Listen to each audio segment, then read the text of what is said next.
اقترب للناس حسابهم وهم في غفلة معرضون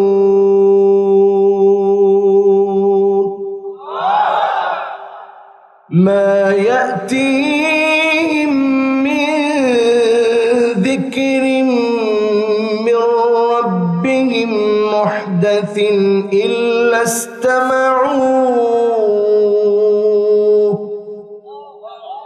إلا استمعوه وهم يلعبون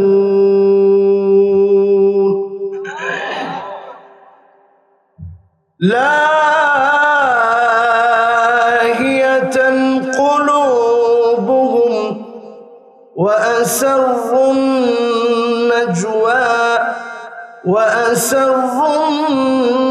النجوى الذين ظلموا هل هذا إلا بشر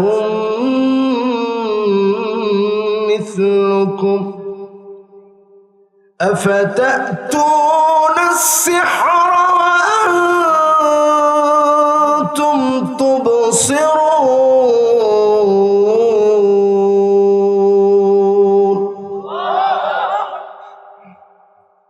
اقترب للناس حسابهم হিসাবের দিনটা যত ঘনায় আসবে হিসাবের দিনটা যত ঘনায় আসবে ওহুম ফি গাফলাতিন মু'রিদুন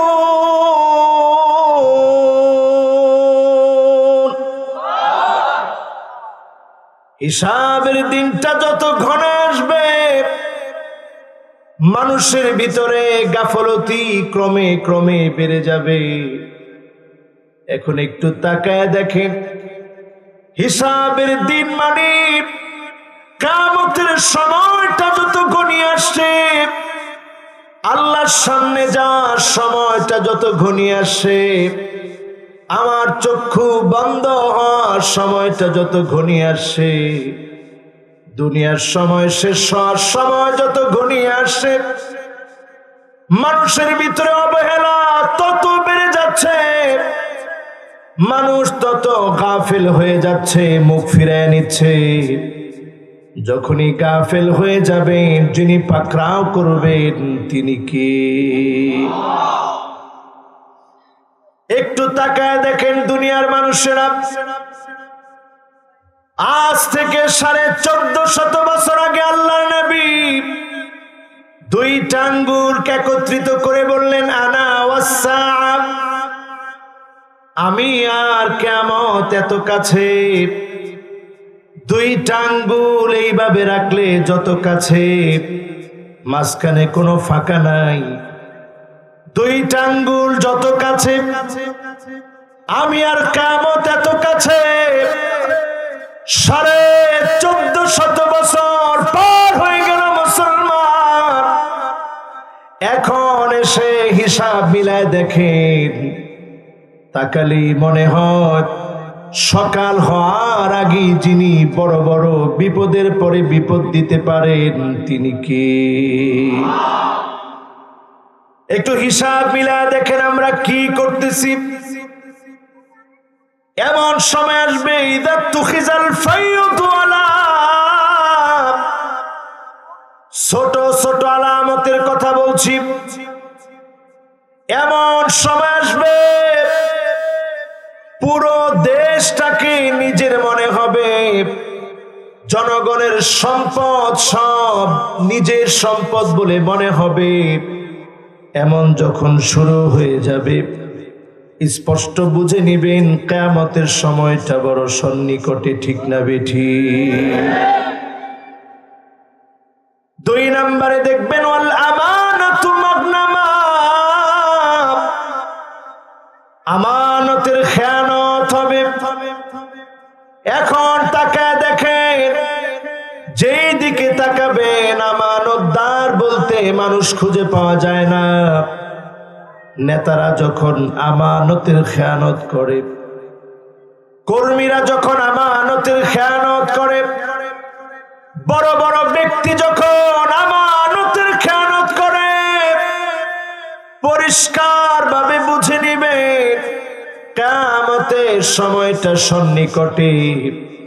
এখন হিসাব মিলালে দেখা যায় আমানতের খেয়ানত একেবারে আমাদের দেশে হয় না। হয়।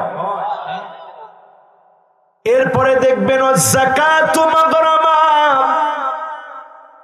যাকাতকে মানুষ অভিশাপ মনে করবে। করেনি এখন? যাকাতের সময়টা রমজান মাসে বেছে নেয়, কারণ একটু দান করলে খুব হাইলাইটস হওয়া যাবে। সওয়াবেরও বিষয় আছে, একদিকে সওয়াব, অন্যদিকে ঈদের সময় গিয়ে একটু মানুষকে দিলে মানুষ ভালো প্রচার করবে। এই প্রচারের কারণে রমজান মাসে মানুষ যখন যাকাত দেয়, যাকাতের লুঙ্গি, যাকাতের শাড়ি যখন দেওয়া শুরু হয়ে যায়, আপনি পরিষ্কার ভাবে মনে করবেন যাকাতের নামে প্রকাশ্যে প্রতারণা চলতেছে। ঠিক না বেঠিক? আমাদের দেশে খালি ট্যাক্স বাড়ায়।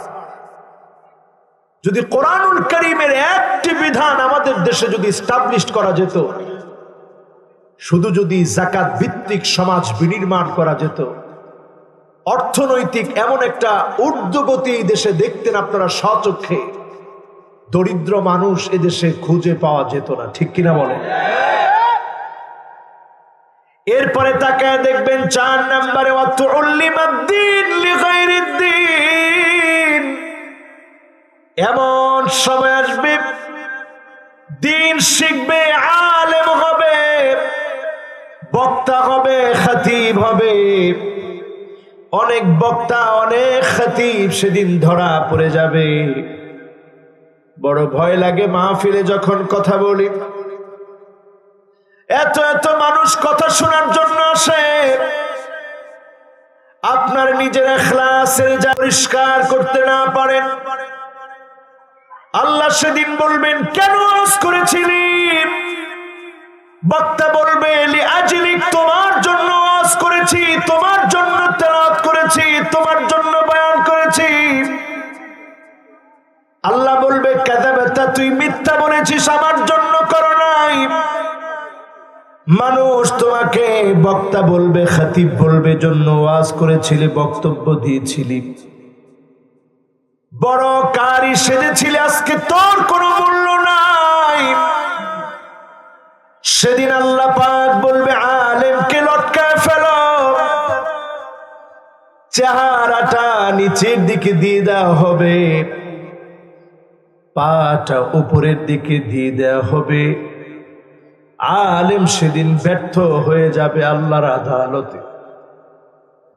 তাকায় দেখবেন 5 নম্বরে আতাআর রাজুলু ইমরাতাহু।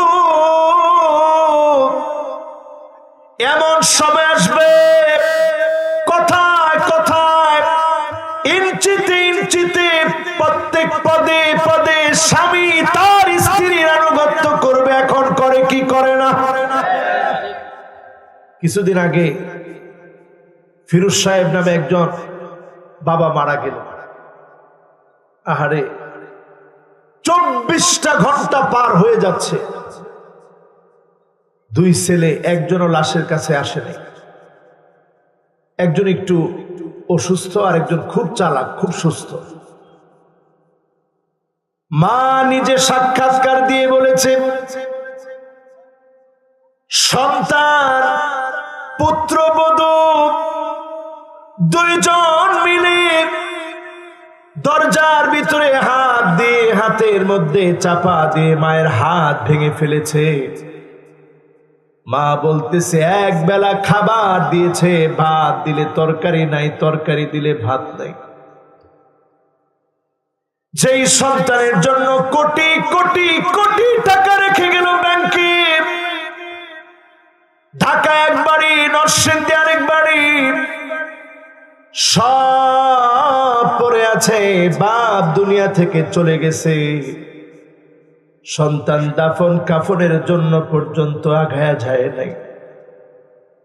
পিছনের রাস্তা দিয়া 24 ঘন্টার ভিতরে পোকা বের হতে থাকে। 3 দিনের ভিতরে নাকের জায়গায় থাকে না। 6 দিনের ভিতরে নখের জায়গায় থাকে না। 9 দিনের ভিতরে একটা একটা করে লোম শরীর থেকে সবগুলা ঝরে যায়। 17 দিনের ভিতরে পুরাটা দেহ ফুলে ফেটে পচে বাষ্ট হয়ে যায়। বাষ্ট হয়ে যায় আপনার শরীর, আমার শরীর। এই ঠুনকো মানুষ, সামান্য মানুষ হয়ে এত অহংকার আমরা করি। একটা বার চিন্তা করেন, স্ত্রীর কথায় আপনি যদি অন্যায়গুলা করেন, পরিষ্কার ভাবে বুঝবেন যিনি আযাবের পরে আযাব দিয়ে ধ্বংস করবেন তিনি কে। এরপরে আমার ভাইরা 6 নম্বরে আক্কা উম্মাহু, মায়ের সঙ্গে সন্তান খারাপ ব্যবহার করবে। কিয়ামত আসার আগে এগুলা দেখবেন। এখন তাকায় দেখেন, মাকে সন্তান গালি দিতে দেরি করে না, মাকে সন্তান খানা দেয় না। আল্লাহ আল্লাহ আল্লাহ। থাক থাক, অসুবিধা নেই, অসুবিধা নেই। এরকম 2-1 জন থাকবে, অসুবিধা নেই।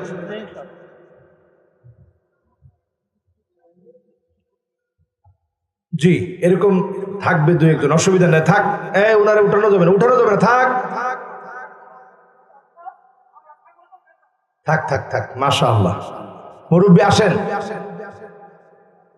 না, মুরব্বী কথা শুনতেছি, শুনো। আল্লাহর রাসূল যদি এরকম অসুস্থ মানুষ দেখতেন, খারাপ ব্যবহার না করে একটা দোয়া পড়তেন। আমরা দোয়াটা পড়ি, আলহামদুলিল্লাহিল্লাযী আফানি মিম্মা ইবতালাকা বিহি ওয়া ফাদ্দালানি আলা কাসীরিম মিম্মান খলাকা তাফদীলা। মাশাআল্লাহ। সবাই পড়ছেন? এজন্য কয় না বলে। সবাই পড়ছে? ইনশাআল্লাহ কোন, এই তো মাশাআল্লাহ। সবাই পড়ছে? এই তো সুন্দর, এবার ঠিক আছে। মনোযোগ ঠিক আছে তো? এখন দেখবেন উনিও ঠিক হয়ে গেছে ইনশাআল্লাহ। আমরা সবাই ঠিক, আল্লাহর গোলামও ঠিক। আল্লাহ তো আমার এরকম বানাইতে পারতেন। এখনো 1 সেকেন্ডকে যদি আপনি কোটি ভাগে ভাগ করেন, এতটুকুন সময় আল্লাহর লাগবে না। এখন একটু নাড়াই দিলে সব শেষ। আল্লাহ এতটুকুন ভালো রাখছে, আল্লাহ শুকরিয়া। কথা বলতে পারতেছি, আল্লাহর অনেক বড় শুকরিয়া। কথা শুনতে পারতেছেন, অনেক বড় শুকরিয়া। দেখতে পারতেছি, অনেক বড় শুকরিয়া। কালকের মাহফিলে এই যে ক্যামেরাম্যান ছিল, একজন অন্ধ হাফেজ, একসাথে খেতে বসছি। ইলিশ মাছটা তার হাতের নিচে দিয়ে আমি শুধু বলছি, হাফেজ সাহেব বলেন তো এটা কোন মাছ? এভাবে ধরে সাইজটা দেখে বলতেছে, হুজুর এটা ইলিশ মাছ। তাকায় থেকে চিন্তা করলাম, আল্লাহ এই 2টা চোখের হিসাব যদি তুমি আমার কাছ থেকে জিজ্ঞাসা করো, আমি কোশ্চিন কালো একদিনের জবাব দিতে পারবো। কি পরিমাণ নেয়ামত আল্লাহ আপনার আমার চোখের ভিতরে দিলেন। এত এত নেয়ামত পাওয়ার পরে আল্লাহকে কেমন করে ভুলে যান? ও আল্লাহর গোলামেরা, আপনার মা আপনার কাছে আপন হোক, আল্লাহ এটা চান কি চান না? এমন এমন বৃদ্ধাশ্রমে এমন অনেক মা আছে। আমাদের দেশে মা দিবস পালন করি, বাবা দিবস পালন করি। মা দিবসে অনেক বৃদ্ধাশ্রমে এমন অনেক মায়ের কাছে যাওয়া হয়। মা সেই বৃদ্ধাশ্রমে থেকে চোখের পানি ছেড়ে ছেড়ে কাঁদে। এমন এক মায়ের সাক্ষাৎকার আমি দেখে নিজেকে রাখতে পারি নাই। মাকে জিজ্ঞাসা করতেছে, মা এখানে থাকতে আপনার কেমন লাগে? মা বলতেছে, যখনই এখানে থাকি বারবার মনে পড়ে আমার কলিজার টুকরা সন্তান পড়াশোনা করবে, অনেক বড় হবে, স্বপ্ন নিয়ে সব করিয়েছি, মনে করেছিলাম সন্তান একদিন মনে রাখবে।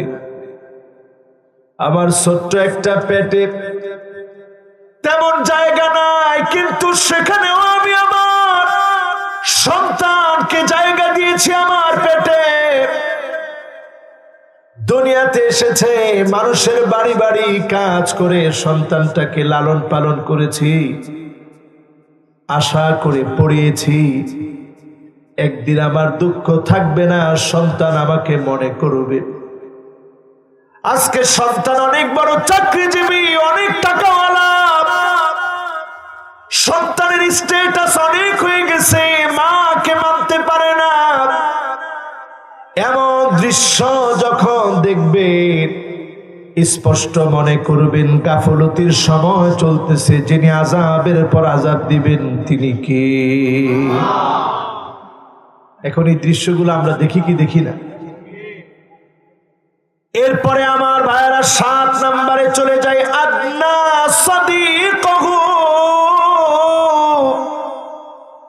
বন্ধুরে খুব আপন মনে হয়।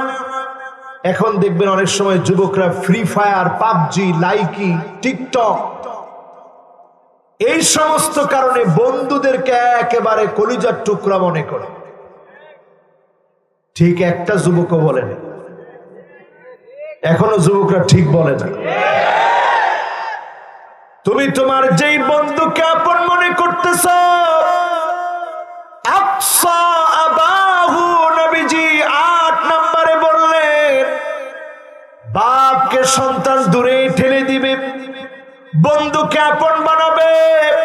আজকে তাকায় দেখেন, বাপ ছেলের সম্পর্ক নাই, বন্ধুর সঙ্গে ঘন্টার পর ঘন্টা গভীর রাত পর্যন্ত নেশা করে এমন যুবক আছে না নাই? সব আজকে অন্ধকার আচ্ছন্ন হয়ে যাচ্ছে, কিয়ামতটা আমাদের দিকে ধেয়ে আসতেছে। এই যে 8 পর্যন্ত বলছি, একজন দাঁড়ায় বলতে পারবেন হুজুর এটা আমাদের ফরিদপুরে দেখি নাই, কোনটা? সব আছে।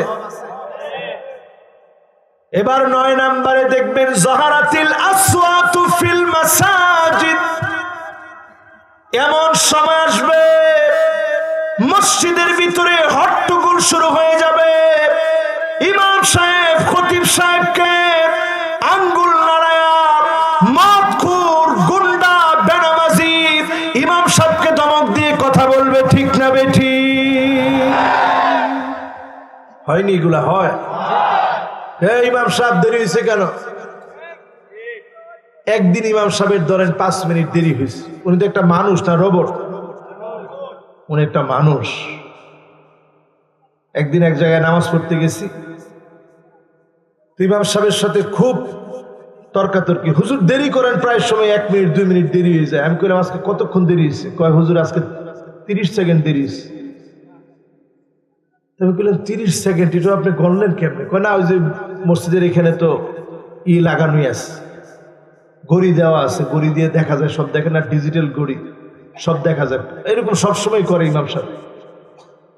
তো বললাম যে ইমাম সাহেব সবসময় দেরি করে, এই দায়িত্বটা যদি শুধু আপনারে দেওয়া হয় যে আপনি নামাজ পড়ানো লাগবে না, শুধু আইসা ইমাম সাহেব যেখানে দাঁড়ায় এর পাশের পিলারের মধ্যে 5টা টাইমে আইসা টোকা দিয়ে চলে যাবে, নামাজ পড়ানো লাগবে না, এই দায়িত্বটুকু আপনি পালন করেন। 5 বার আসবেন, ওই সাথে যে পিলারটা আছে ওটার মধ্যে টোকা দিয়ে চলে যাবে যে আমি আসছি, হাজিরা দিয়ে গেলেন।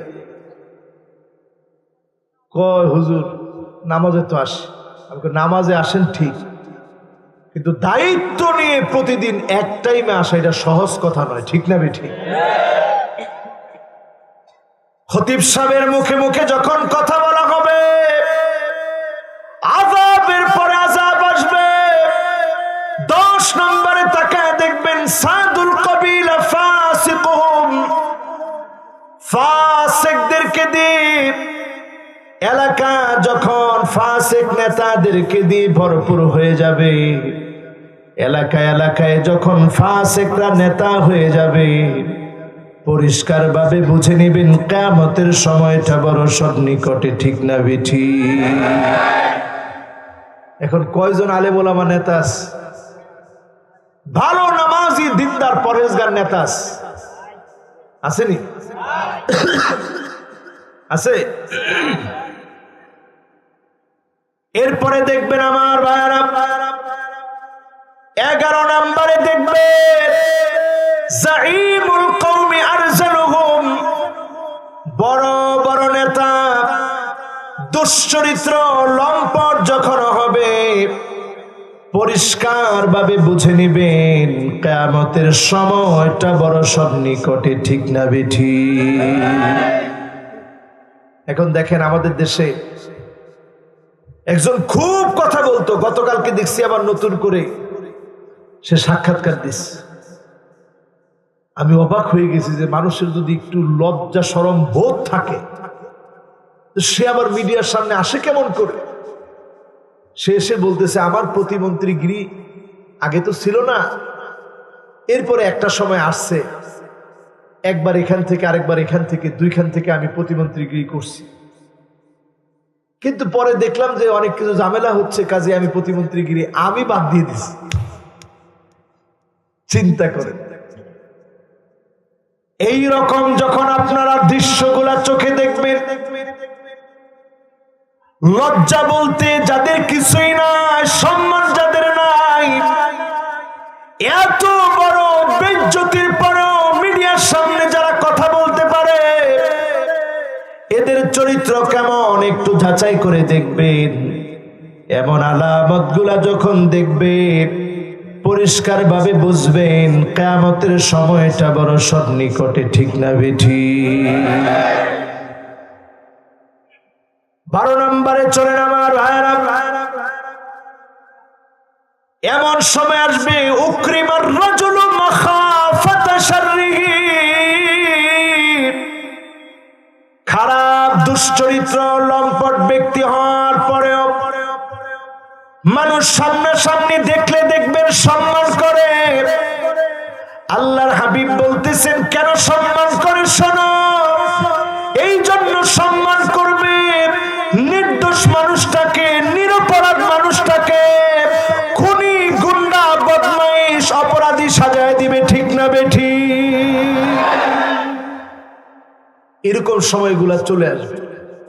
এই 12 পর্যন্ত বলছি, কারো কি এই ব্যাপারে কোনো অবজেকশন আছে? বুঝা বললেন অবজেকশন আছে? একজনের আছে, ছোট বাচ্চা। কিরে বাবা, কি অবজেকশন তোমার বলো? ও বাচ্চা মানুষ, ওর তো পুরাটাই অবজেকশন যে হুজুর এগুলো কি বলতেছে। তারপরে বাচ্চা মানুষ শুনতেছে, বয়স 5-6 বছর হবে, ওর একটু অবজেকশন আছে। আচ্ছা বলেন, এই সবগুলো আমাদের দেশে আমরা দেখতেছি কি দেখি না? এরপরে আমার ভাইরা তাকায় দেখবেন, জাহারাতিল কাইনাত ওয়াল মাআজিফ, এমন সময় আসবে গায়িকা নায়িকা খারাপ লোকদের দাম বেড়ে যাবে, আলেম ওলামাদের উপরে নির্যাতন হবে, ঠিক না বেঠি? কয়টা গায়িকাকে নিষিদ্ধ করা হয়েছে যে এরা নিষিদ্ধ বাংলাদেশ? কয়টা নায়ককে বাংলাদেশে নিষিদ্ধ করা হয়েছে যে এরা চরিত্রহীন লম্পট, এদের কোন ছবি বাংলাদেশে আর রিলিজ হবে না? এরকম হয়নি? আপনাদের পকেটের টাকা দিয়ে আপনারা মাহফিল করেন, এত কষ্ট করে আপনারা মাহফিল করেন, এইটাকে আমার দেশের সংস্কৃতি মনে করা হয় না, গান বাজনাকে সংস্কৃতি মনে করা হয়, ঠিক না বেঠি? আমার দেশের বইমেলায়, আমার দেশের বইমেলায় ইসলামী বই যেতে পারবে না। মাশাআল্লাহ, আমাদের মেহমানও চলে আসছে, আমরা আনন্দিত। এই কথাগুলো আমাদের সবার শোনা দরকার, ঠিক কিনা বলেন? ওয়ালাইকুম আসসালাম ওয়া রাহমাতুল্লাহ। চেয়ারের সাথে একেবারে জোয়ান মানুষ, আলহামদুলিল্লাহ, আলহামদুলিল্লাহ। চেয়ারম্যান জোয়ান হওয়া ভালো, কারণ যুগ জমানা পাল্টে দিতে চাই না অনেকজন, নবীনরাই আনবে আগামী দিনের জাগরণ, ঠিক কিনা বলে? তো আপনারা একেবারে নবীন একজন চেয়ারম্যান পেয়েছেন। আমরা চেয়ারম্যানকে পেয়ে আজকে ধন্য। কথাগুলা ওনাকেও আজকে শোনাতে চাই। আল্লাহ যেন আমাদের প্রত্যেকের হৃদয়ে কথাগুলোর তাসির আল্লাহ যেন আমাদের প্রত্যেকের হৃদয়ে দান করেন, পড়েন আমিন। কত নম্বরে আছি? মাশাআল্লাহ, এই তো লাগছে মুসাব্বা। কত এত চালাক আপনাদের এই এলাকার মানুষ! এখন 12 বলে না 13 বলে, তাই বোঝা যায়। মাশাআল্লাহ, মুরব্বী একেবারে পুরা মনোযোগী। হুজুর 12 শেষ হয়ে গিয়েছে। কততে আছি? ও মুসলমান, 13 নম্বরে কানটা খাড়া করে শুনেন। গায়িকাদের দাম বেড়ে যাবে, নায়িকাদের দাম বেড়ে যাবে। জমিনের শ্রেষ্ঠ সন্তান আলেমরা যখন মাজলুম হবে, আলেমরা যখন চোখের পানি ছেড়ে কাঁদবে, স্পষ্ট বুঝে নিবে জমিনটা সামনে তছনছ হবে, আযাবের পর আযাব আসবে, গজব আসবে। যিনি আযাব দিবেন তিনি কে? সময়টা বড় ভয়াবহ। এরপরে তাকায় দেখেন কত নাম্বার, সবাই বলেন। সুরি বাতিল খামরে এমন সময় আসবে, মদের ছড়াছড়ি শুরু হয়ে যাবে, ইয়াবার ছড়াছড়ি শুরু হয়ে যাবে, ফেন্সিডিল সর্বত্র ছড়িয়ে পড়বে, হেরোইন, পেথিডিন, আফিমের চোয়ানা, ড্রাগ গুলো যখন ছড়ায় পড়বে। আজকে আমার দেশের যুবকেরা যখন কোরআনের দিকে আসছে, কোরআনের দিকে যখন যুবকদের মিছিল, আমার দেশে এখন নতুন করে 21 বছর বয়সের যুবকেরা চাইলে মদের লাইসেন্স নিতে পারবে। 100 জন যদি একটা এলাকায় মদখোর সংঘ বানাতে পারে, 100 জন যদি মিলিত হয়, ওই এলাকায় একটা বার তৈরি করা হবে। এমন যদি শুরু হয়ে যায়, এই দেশে ভূমিকম্পের ধাক্কা লাগবে, আর ফিরবে না, টুকরা টুকরা হয়ে যাবে, ঠিক না বেঠি? ও মুসলমান, আপনি তো টের পান না, ভূমিকম্প এসে আমাদেরকে ধাক্কা মারে। ইমানদারদের ইমানি পাওয়ারের ধাক্কার কারণে ভূমিকম্প চলে যায়। যিনি আমাদেরকে হেফাজত করেন তিনি কে? আপনি তো মনে করেন এই দেশে কি জানি আছে, এদেশে ইমানদারদের খনি আছে, এদেশে ইমানদারদের খনি আছে। সারা ওয়ার্ল্ডের ভিতরেই নর্তকীদেরকে দিয়ে নাচায়, গায়কদেরকে দিয়ে গাওয়ায়, কিন্তু সারা ওয়ার্ল্ডের ভিতরে কোরআন সুন্নাহর প্রচারে এইভাবে মাহফিলের প্রচার নাই। প্রতি রাতে কোরআনের আওয়াজকে এভাবে উচ্চারিত করা হয় না, ঠিক না বেঠি? দেশটা সাধারণ দেশ না। ভূমিকম্প আসে, ধাক্কা লাগে, ফজরের সময় নড়ে চড়ে উঠে, কত আল্লাহর গোলাম ঘুমায় আছে, কিন্তু ভূমিকম্প আপন গতিতে চলে যায়, কারো ক্ষতি হয় না। যিনি হেফাজত করেন তিনি কি? করোনার বিভিন্ন ভেরিয়েন্ট আমার দেশে আসে, এই জাতি তটস্থ হয়ে যায় ভয়ে, কিচ্ছু নাই, কেমন করে বাঁচবো? ভারতীয় ভেরিয়েন্ট আসে, ডেল্টা আসে, ওমিক্রন আসে, তটস্থ হয়ে যায় জাতি। হঠাৎ করে আবার কেমন যেন নিমিষেই মিশে যায়। যিনি আবার গোলামদেরকে আপন করে কুদরতি মহব্বতে টেনে নেন তিনি কি? ও গোলামেরা, আজকে যে কথাগুলা বলতেছি এগুলোর মিল কি আপনারা পাচ্ছেন? বলেন, মিল পাচ্ছেন? এবার আসেন 15 নম্বর। লানা আখিরু হাযিহিল উম্মাহ আউওয়ালাহা। এমন সময় আসবে, আগেকার বড় বড় আলেমদেরকে, বড় বড় ব্যক্তিদেরকে গালি দেওয়া হবে। বড় বড় ব্যক্তিদেরকে যখন গালি দেওয়া হবে, আপনি পরিষ্কার ভাবে বুঝে নেবেন কিয়ামতের সময়টা বড় সন্নিকটে, ঠিক না বেঠি? এখানে বললাম 15টা। একজন সাহস থাকলে দাঁড়ায় বলেন তো হুজুর, 15টার ভিতরে এই জিনিসটা আমরা আমাদের দেশ সহ সারা পৃথিবীতে দেখি না।